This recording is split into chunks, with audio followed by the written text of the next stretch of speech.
Good morning, everyone. Looks like the mic is working. Welcome to Easier Habits Live with your hosts, Alec from Easier Habits, business growth consultant, and Meg, a communication consultant. So we will get started with a communication tip. Yesterday's tip was for native speakers of English. This week's tip is for non-native speakers. Now, I know a lot of non-native speakers of English would like to be able to speak perfectly like a native speaker. And that in many people's minds means no grammar mistakes, know all of the vocabulary, know everything perfectly, and be able to produce it perfectly.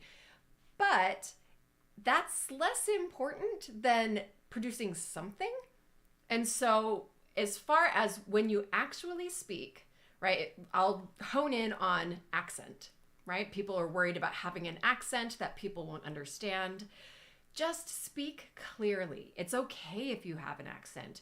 These days, there's so many different types of English and different ways to speak English correctly that accents are a normal part of that. You have different accents within native speakers. And so rather than worry, if your R's are a little kind of rolled or something like that, just make sure that you speak clearly, right? And open your mouth, and then it will sound understandable to anybody who's trying to listen. Yeah, diminishing returns, right, on the perfecting the grammar versus getting comfortable speaking. Yes. And often they come at the expense of each other, unfortunately, right? Yeah, well, and that's another, tip that I'll probably do tomorrow. But right. Yes, there's so much stuff to do, and the things that are most important when it comes to, language learning and speaking and telling your own story, it's best to focus on the things that are going to be most effective rather than the things that, yes, you might be able to eventually make your accent disappear, but what does that matter, right? When you could have been focusing that time on something else. Yeah. All right. This height thing is getting me. Let's see if I can adjust that. You're always taller than me. Well, you're also always just a little bit closer to the camera than me, I think. Oh, you can come closer. There we go. But I don't want to be like right there. Why not? Because that's too close. All right, so that's a little bit better framing. We can do even better than that. There we go. So, all right, today we're going to work on our sales funnel language, just bullet points, not, we're not going to go through the specific sentences, but get that concept. We did talk a little bit yesterday about writing content for people to find, meaning you have to know what they're searching for. Yes. And there was like some prompt in Japanese of getting more comfortable with English, but that was a little broad. Yes. So did you find a more specific prompt? So let's see. I like the idea of telling your story, and this is something that I've been working with people a lot lately, but I'm trying to think. People aren't searching for that. That's like the process that gets them better, right? But not the problem that they're searching to solve. Yeah, so the problem that they're searching to solve is like hanaseru you ni naru, which is like being able to come to the point where you can speak, or shabereru you ni naru. So being able to actually speak the language rather than just, knowing grammar and vocabulary again. So... And they never search specifically for tips on networking, doing a pitch in English, collaborating in English. I'm sure there are things, but again, it's different, right? So you've got kind of the working in a global environment, right? So speaking global English or quick ways to improve your English speaking, that's usually what people are looking for. I don't think people know as much that there are those other things that you can look for, right? Most people are worried so much about the language that they don't think about the purpose behind the language. And so I think if I'm able to get in with that language piece and then expand it to the other stuff, that would be an easier way to reach this group. Yeah. I mean, there's maybe even language isn't the right question, potentially. So you could ask, how to do business in the U.S. Or something like that. Okay. That might be...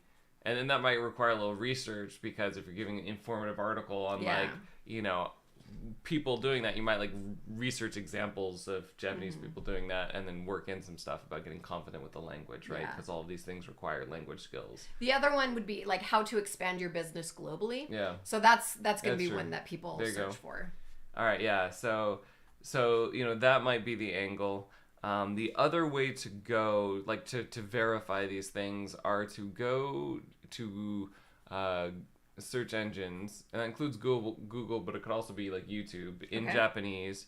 Look at, like, start typing in, some of the keywords you're interested in and see what auto populates. Yes. Right, because those are popular searches. Also, specifically with Google, and some other sites, they'll have people also look for or similar content at the very bottom if you scroll down that can give you other ideas of potentially popular searches. Awesome. And I'm taking notes, so if I'm looking down a lot, that's why, because I'm like, okay, I need to remember this. Right.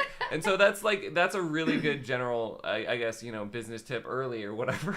But the marketing research, right? So you want to do this. You want to be able to find what people are looking for, and a couple of the big sources are people also searched for or similar topics or blah blah blah that you find at the bottom of a website.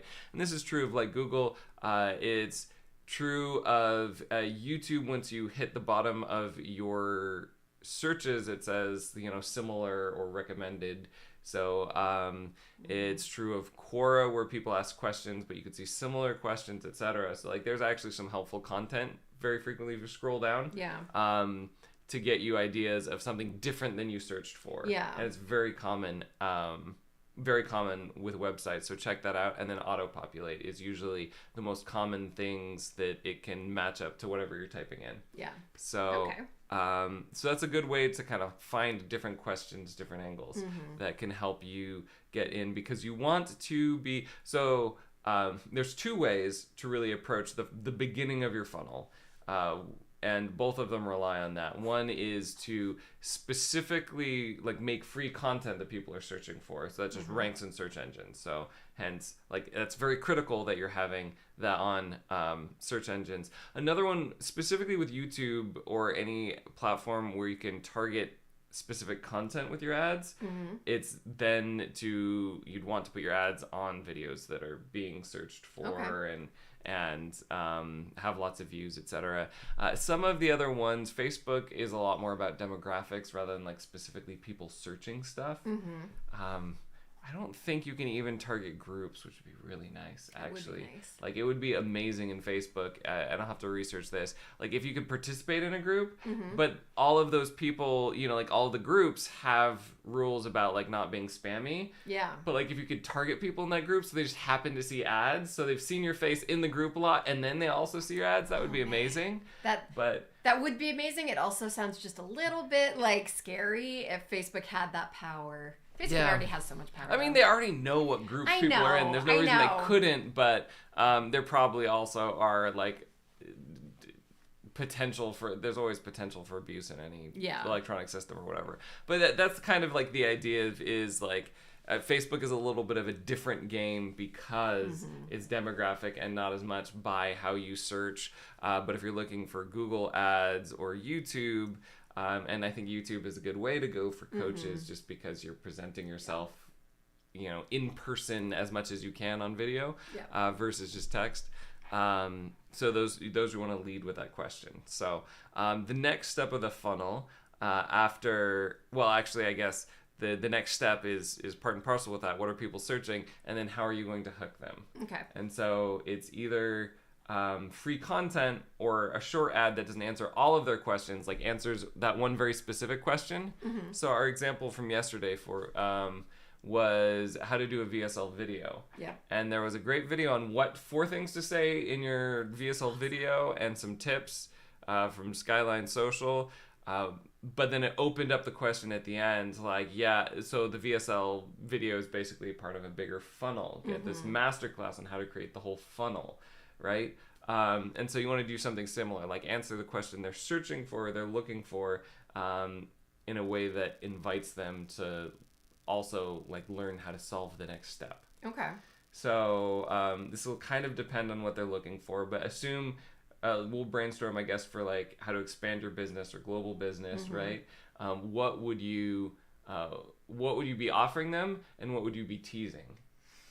So I would be, oh goodness, okay, offering them maybe a framework for the pitch. So honestly, it would be kind of similar to the VSL video that we watched yesterday, where it would be, okay, when you're making your pitch, right, these are the, I usually have 5 elements to a pitch, not 4, but it's the idea of, kind of you and your story as that first part, the pain point you're trying to solve, how you address it and why yours is better, and then the call to action. So, a lot of the points overlap with the video we watched yesterday because that's kind of a pitch, right? And so helping people figure out how to say that and how to, work that in English, given that framework. So what are, some of the phrases you might use that would, I'm thinking like the free thing would be the framework, and the webinar would be free too, or whatever. Like, so yeah, you'd have the content and or ad, right? That's the first piece. The second piece is the sales video, and you do want to, you don't actually have to provide solutions. According to Skyline Social, which I liked, you describe the problem in depth, you describe alternative solutions, you describe why your solution is better, but you don't actually have to give it to them. And then, and they, in their sales video, they did go webinar style, right? They recommended a 5 to 10 minute video, I think, for starters, right?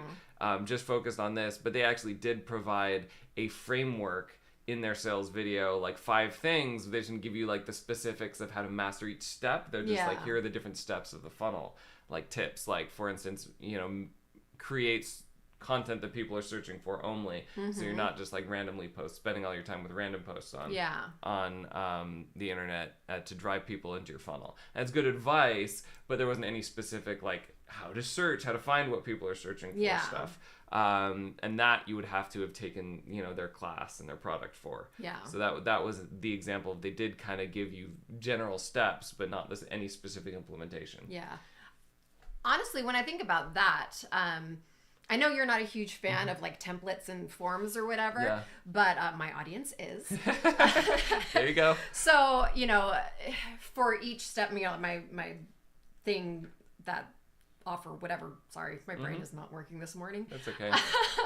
We have to entrepreneur whether or not our brains are working. I know, right? Life is so hard. No, but the offer would be something like, okay, so for your story, here are some, like phrases that you could then auto-populate with your specific stuff, and you could practice these things and put them in there as something that would be very natural for your story, for the problem. Right? Recently such and such has been blah, know, and so if you have that particular kind of sentence, then you can plug in your own things for your company or your product or service, and so if I have that template, then that would be a really easy thing that I could just, give and then say, hey, if you want help implementing this with your specific stuff, then call me for a 15-minute chat and we can, see if that's a slightly different format, and we could play around with this. So, and this is something I've seen where you might have a lead magnet like the template.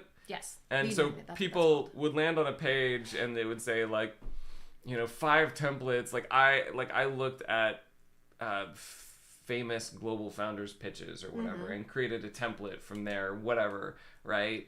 And then pick the template that matches your story, fill in the blanks, practice it, bullet points, pick one of 5 templates that matches your story. Have something you can practice and become fluent at. Level up your pitch now, whatever. But you think of like I'm thinking there's the Skyline Social. I love their page where it's just headline. It had a subheader, honestly, that wasn't very big, so I didn't look very closely at it. They had the email form, and below that, they had 3 bullet points. So it was really like 5 sentences.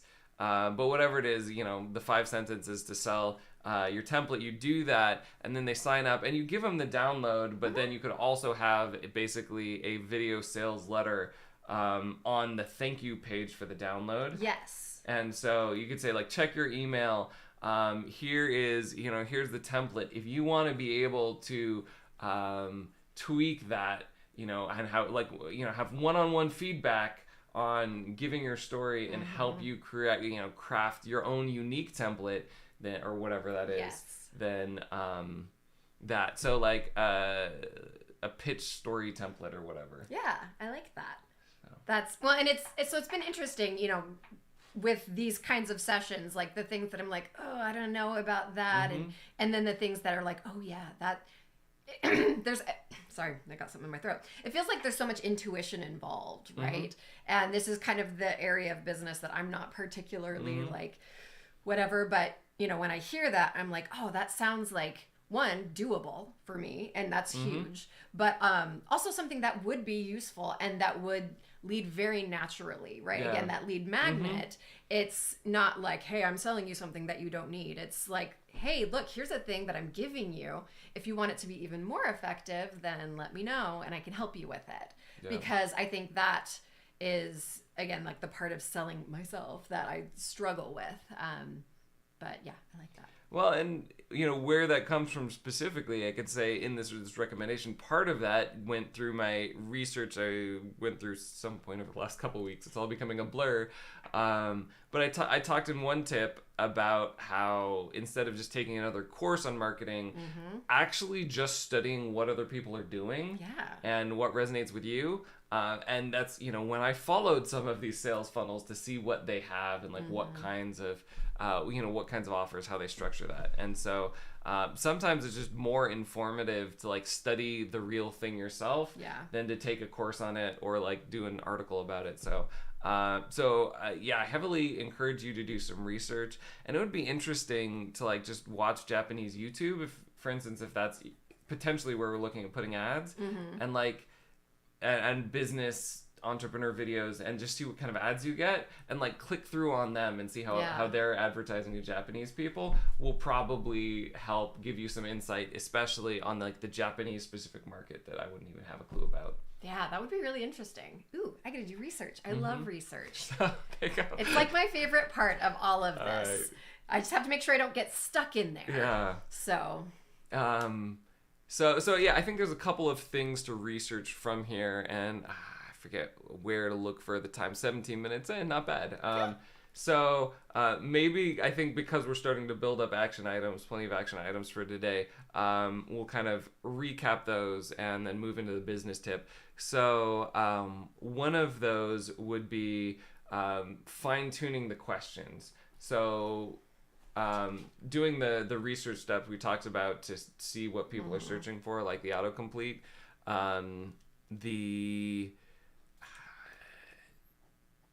it's almost, I guess, also like potentially one thing I didn't add, but could be useful even to do like a VPN with a server in Japan when you're doing a Google search, just because if they send different results to people who are physically located in Japan versus the US. Interesting. That's another hack, and we do actually have a VPN. Yeah.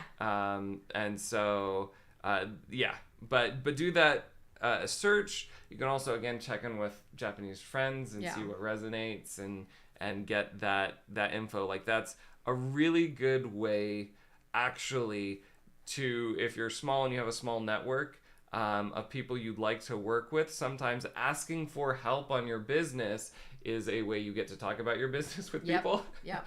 And then they might be interested, like, hey, I'd like that template. Like, oh, great. That I have that on my email list, or my email list, and you'll get it or whatever. Or here's where you can download it. Yeah. Or I'll send you the link when I have it up, etc. Yeah. So you can ask for help with that. And then the pieces that the other additional research, if you're going this template route and it seems like a winner, then I would definitely do research on how people have successfully pitched their business, especially international founders, like what their story is. Yeah. And then like try and find like the three different archetypes of them or whatever, right? To like and create the template. And then the third thing would be to look specifically at Japanese advertising, and see how they advertise things. Yes. So, and reach their audience, because you might get some insights. It doesn't guarantee that like the ad you see is necessarily successful, and that's something that's a little bit of a a shot in the dark. But again, I think just the process of looking at what it like people are currently doing can give you a lot of insight. Yeah. Well, and for me, again, like seeing, I always really like having, massive amounts of input and then being able to, aggregate from there the things that seem to be common across all of them. And so, yeah. Wow. Watching ads on purpose, though. I know. It felt weird. It does. You can watch my video on that for some examples. But let's see. The other thing I would say is yes, this is a lot of research to keep you from just being in your head. I would also challenge you to start building out some placeholder pages. Yes. Even if you don't have the text. Okay. And so that can also help anchor your research, right? If you have the 5, the header, subheader, 3 bullets. Yeah. Framework, if you set up that page for the signing up for your email list, then you can do your research with an eye of just filling those 5 things, which is different than an eye to find out everything there is about a topic and spend forever on that. So okay, all awesome. right. Yay. And I have a whole page of notes. Yeah. All right. So business tip of the day, and I can link in the video actually to videos I've done more on market research. But a great way to do market research is just see what people are searching for, see what the related searches are, and see what the popular results are. And you can do this in a variety of platforms. I typically go to, obviously, Google. I really don't worry about Bing, but maybe there are audiences that use that. Actually, I have to go to Yahoo. A lot of people in Japan still use Yahoo. All right. So all right. Again, yeah, that's know your audience. But there's YouTube, which is the biggest video search engine. There's Twitter, which is great for conversations and finding individual influencers. There's other more visual ones like Instagram's a little bit harder, I find, to search and find the people you want. All you have really is their name and bio. But Quora is an interesting one because they answer questions. Quora and Reddit are a great place to find questions that people are asking and discussing. So it's kind of replaced what used to be forums on the internet. And then Amazon, obviously, or similar marketing shopping sites are great places to find reviews of products in your spaces and see what people like or don't like about them. So those are a lot of my go-to areas for doing some market research. Nice. Ooh, I'm looking forward to it. All right. I think we're good for today. All right. Until tomorrow, make big changes one small habit at a time.